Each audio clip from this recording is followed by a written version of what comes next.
ವೀಕ್ಷಕರೇ ನಮಸ್ಕಾರ, BN ಟಿವಿಗೆ ಸ್ವಾಗತ. ವೀಕ್ಷಕರೇ, ಸ್ಯಾಂಡಲ್ವುಡ್ ಮಂದಿ ಥಿಯೇಟರ್ಗೆ ಜನರು ಬರುತ್ತಿಲ್ಲ ಅಂತ ತಲೆ ಮೇಲೆ ಕೈ ಹೊತ್ತು ಕೂತುಕೊಂಡಿದ್ದಾರೆ. ಚಿತ್ರಮಂದಿರಗಳಲ್ಲಿ ಸಿನಿಮಾಗಳು ನಿಲ್ಲುತ್ತಿಲ್ಲ ಅಂತ ಅಳಲನ್ನು ತೋಡಿಕೊಳ್ಳುತ್ತಿದ್ದಾರೆ. ಆದರೆ ನಟ ನಟಿಯರು ಮಾತ್ರ ಒಂದೊಂದೇ ವಿವಾದಗಳಲ್ಲಿ ಸಿಕ್ಕಿಕೊಂಡು ಸುದ್ದಿಯಾಗುತ್ತಿದ್ದಾರೆ. ಚಂದನ್ ಶೆಟ್ಟಿ ಹಾಗೂ ನಿವೇದಿತಾ ಗೌಡ ವಿಚ್ಛೇದನದಿಂದ ಶುರುವಾಗಿ ದರ್ಶನ್ ಕೊಲೆ ಪ್ರಕರಣದವರೆಗೂ ಬಂದು ನಿಂತಿದೆ. ಯುವರಾಜ್ ಕುಮಾರ್ ವಿಚ್ಛೇದನಕ್ಕೆ ಅರ್ಜಿ ಸಲ್ಲಿಸಿದ್ದು ದೊಡ್ಡ ಅಭಿಮಾನಿಗಳಲ್ಲಿ ಬೇಸರ ತರಿಸಿತ್ತು. ಇಡೀ ಕನ್ನಡ ಚಿತ್ರರಂಗಕ್ಕೆ ಮಾದರಿಯಾಗಿದ್ದಂತಹ ಕುಟುಂಬದಲ್ಲಿ ಇದು ಮೊದಲ ವಿಚ್ಛೇದನದ ಪ್ರಕರಣವಾಗಿದೆ. ಇನ್ನು ಯುವರಾಜ್ ಕುಮಾರ್ ಪತ್ನಿ ಶ್ರೀದೇವಿ ಕೂಡ ಯುವ ವಿಚ್ಛೇದನದ ನೋಟಿಸ್ಗೆ ಪ್ರತ್ಯುತ್ತರ ನೀಡಿದ್ದಾರೆ. ಈ ವೇಳೆ ಕಾಂತಾರ ನಟಿ ಸಪ್ತಮಿ ಗೌಡ ವಿರುದ್ಧ ಗಂಭೀರವಾದಂತಹ ಆರೋಪವನ್ನು ಮಾಡಿದ್ದರು.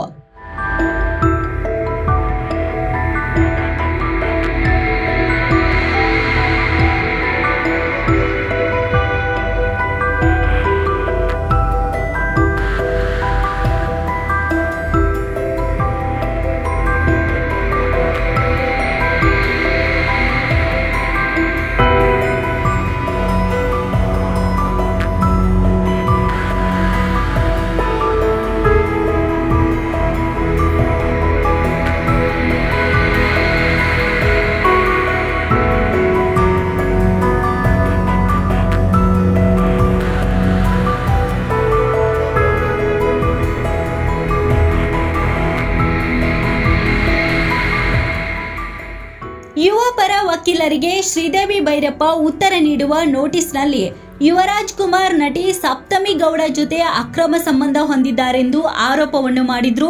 ಹೀಗಾಗಿ ಯುವರಾಜ್ ಕುಮಾರ್ ಹಾಗೂ ಶ್ರೀದೇವಿ ಭೈರಪ್ಪ ವಿಚ್ಛೇದನ ಪ್ರಕರಣದಲ್ಲಿ ಸಪ್ತಮಿ ಗೌಡ ಹೆಸರು ಕೂಡ ತಳುಕು ಹಾಕಿಕೊಂಡಿತ್ತು. ಸದ್ಯ ಯುವ ಪತ್ನಿ ಶ್ರೀದೇವಿ ಭೈರಪ್ಪ ಅಮೆರಿಕದ ಹಾರ್ವರ್ಡ್ ಯೂನಿವರ್ಸಿಟಿಯಲ್ಲಿ ಉನ್ನತ ವ್ಯಾಸಂಗ ಮಾಡುತ್ತಿದ್ದಾರೆ. ಶ್ರೀದೇವಿ ಭೈರಪ್ಪ ಆರೋಪ ಮಾಡುತ್ತಿದ್ದಂತೆ ಸಪ್ತಮಿ ಗೌಡ ನ್ಯಾಯಾಲಯದ ಮೆಟ್ಟಿಲು ಏರಿದ್ದಾರೆ. ಯುವ ಮತ್ತು ಶ್ರೀದೇವಿ ಭೈರಪ್ಪ ನಡುವಿನ ಆರೋಪ ಪ್ರತ್ಯಾರೋಪಗಳಲ್ಲಿ ಸಪ್ತಮಿ ಗೌಡ ಹೆಸರು ಮುನ್ನೆಲೆಗೆ ಬಂದ ಹಿನ್ನೆಲೆಯಲ್ಲಿ ತನ್ನ ವೃತ್ತಿ ಜೀವನದ ಪರಿಣಾಮ ಬೀರಲಿದೆ ಎಂದು ಸಪ್ತಮಿ ಗೌಡ ಮಾನಹಾನಿ ಕೇಸನ್ನು ದಾಖಲಿಸಿದ್ದಾರೆ. ಹೀಗಾಗಿ ಇನ್ನು ಮುಂದೆ ನಟಿಯ ಬಗ್ಗೆ ಎಲ್ಲಿಯೂ ಕೂಡ ಮಾತನಾಡದಂತೆ ಲೀಗಲ್ ನೋಟಿಸ್ ಅನ್ನು ನೀಡಲಾಗಿದೆ. ಹಾಗೂ ಈಗ ಮಾಡಿರುವ ಆರೋಪಗಳಿಂದ ಉಂಟಾದಂತಹ ಮಾನಹಾನಿ ಸಂಬಂಧ ಶ್ರೀದೇವಿಗೆ ನೋಟಿಸ್ ನೀಡಿದ್ದು 10 ಕೋಟಿ ರು ಪರಿಹಾರ ನೀಡುವಂತೆ ನೋಟಿಸ್ನಲ್ಲಿ ಉಲ್ಲೇಖಿಸಲಾಗಿದೆ. ಶ್ರೀದೇವಿ ಭೈರಪ್ಪ ಅವರು ರಾಧಯ್ಯ ಎಂಬ ವ್ಯಕ್ತಿ ಜೊತೆ ಅನೈತಿಕ ಸಂಬಂಧ ಹೊಂದಿದ್ದಾರೆ ಎಂಬುದಾಗಿ ಯುವರಾಜ್ ಕುಮಾರ್ ಪರ ವಕೀಲ ಸಿರಿಲ್ ಪ್ರಸಾದ್ ಸುದ್ದಿಗೋಷ್ಠಿ ನಡೆಸಿ ಆರೋಪವನ್ನು ಮಾಡಿದ್ರು. ಇನ್ನು ನಟನ ಲೀಗಲ್ ನೋಟಿಸ್ಗೆ ಉತ್ತರಿಸಿದಂತಹ ಶ್ರೀದೇವಿ ಭೈರಪ್ಪ ಯುವರಾಜ್ ಕುಮಾರ್ ನಟಿ ಸಪ್ತಮಿ ಗೌಡ ಜೊತೆ ಸಂಬಂಧ ಹೊಂದಿದ್ದಾರೆ ಎಂಬುದಾಗಿ ಆರೋಪವನ್ನ ಮಾಡಿದ್ರು.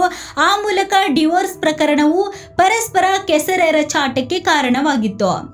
ಸಪ್ತಮಿ ಗೌಡ ಜೊತೆಗೆ ಯುವರಾಜ್ ಕುಮಾರ್ 1 ವರ್ಷದಿಂದ ಸಂಬಂಧ ಹೊಂದಿದ್ದಾರೆ. ಇದೇ ಕಾರಣಕ್ಕೆ ನನ್ನನ್ನು ಮನೆಯಿಂದ ಹೊರಹಾಕಲು ಪ್ರಯತ್ನಿಸಿದರು. ಪ್ರೀತಿಸಿ ಮದುವೆಯಾದ ಯುವರಾಜ್ ಕುಮಾರ್ ಸಪ್ತಮಿ ಗೌಡ ಹಿಂದೆ ಬಿದ್ದಿದ್ದಾರೆ ಎಂಬುದಾಗಿ ಶ್ರೀದೇವಿ ಭೈರಪ್ಪ ಆರೋಪವನ್ನು ಮಾಡಿದ್ದರು. ಹೀಗಾಗಿ ಶ್ರೀದೇವಿ ವಿರುದ್ಧ ಕಾನೂನು ಹೋರಾಟಕ್ಕೆ ಸಪ್ತಮಿ ಗೌಡ ಕುಟುಂಬ ನಿರ್ಧರಿಸಿತ್ತು. ಇದೀಗ ಸಪ್ತಮಿ ಗೌಡ ಬಾಯ್ ಫ್ರೆಂಡ್ ಕುರಿತಾದಂತಹ ಸುದ್ದಿಗಳು ಭಾರಿ ವೈರಲ್ ಆಗುತ್ತಿವೆ. ಕೆಲವು ದಿನಗಳ ಹಿಂದೆ ನನ್ನಮ್ಮ super star reality show final ವೇದಿಕೆಗೆ ಬಂದಿದ್ದಂತಹ ಸಪ್ತಮಿ ಗೌಡ ತಮ್ಮ ಲವ್ ಲೈಫ್ ಬಗ್ಗೆ ಮಾತನಾಡಿದರು. ನನಗೊಂದು ಲವ್ ಬ್ರೇಕಪ್ ಆಗಿದೆ, ಸದ್ಯಕ್ಕೆ ಲವ್ ಮಾಡಲ್ಲ ಎಂದು ನೇರವಾಗಿಯೇ ಸಪ್ತಮಿ ಗೌಡ ಹೇಳಿದ್ದರು. ಈಗ ಸಾಮಾಜಿಕ ಜಾಲತಾಣದಲ್ಲಿ ಆ ವಿಡಿಯೋ ವೈರಲ್ ಆಗುತ್ತಿದೆ.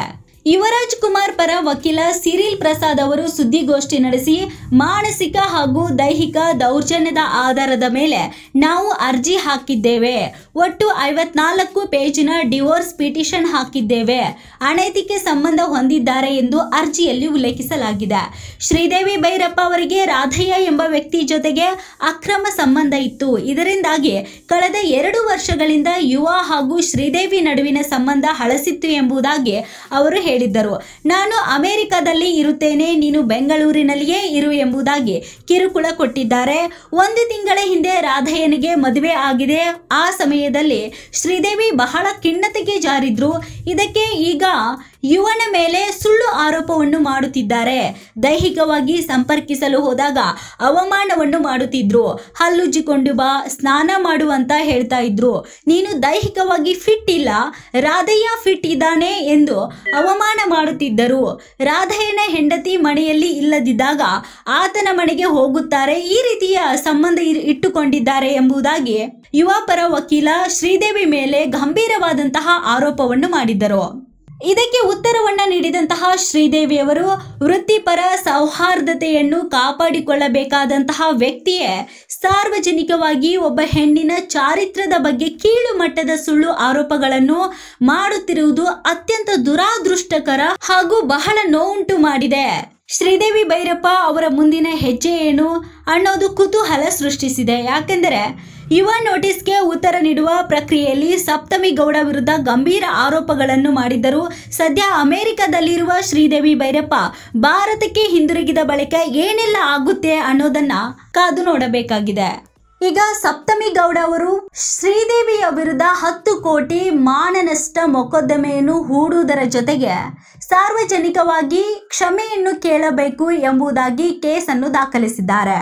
ಶ್ರೀದೇವಿ ತಂದೆ ಭೈರಪ್ಪ ಯುವರಾಜ್ ಕುಮಾರ್ ಮೇಲೆ ಆರೋಪಗಳ ಸುರಿಮಳೆಯನ್ನೇ ಮಾಡುತ್ತಿದ್ದಾರೆ. ಶ್ರೀದೇವಿ ಯುವರಾಜ್ ಕುಮಾರ್ಗೆ ಯಾವುದೇ ರೀತಿಯಾದಂತಹ ಮಾನಸಿಕ ಮತ್ತು ದೈಹಿಕವಾದಂತಹ ದೌರ್ಜನ್ಯವನ್ನು ಮಾಡಿಲ್ಲ.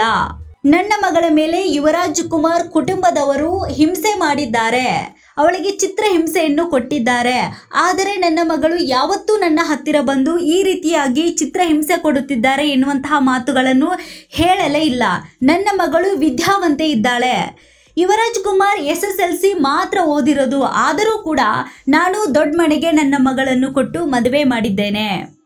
ಅಪ್ಪು ಇದ್ದಿದ್ರೆ ಈ ತರ ಆಗ್ತಾ ಇರಲಿಲ್ಲ, ಎಲ್ಲವನ್ನೂ ಕೂಡ ಅಪ್ಪು ಸರಿ ಮಾಡ್ತಾ ಇದ್ರು ಎನ್ನುವಂತಹ ಮಾತುಗಳನ್ನು ಭೈರಪ್ಪ ಆಡಿದ್ದಾರೆ.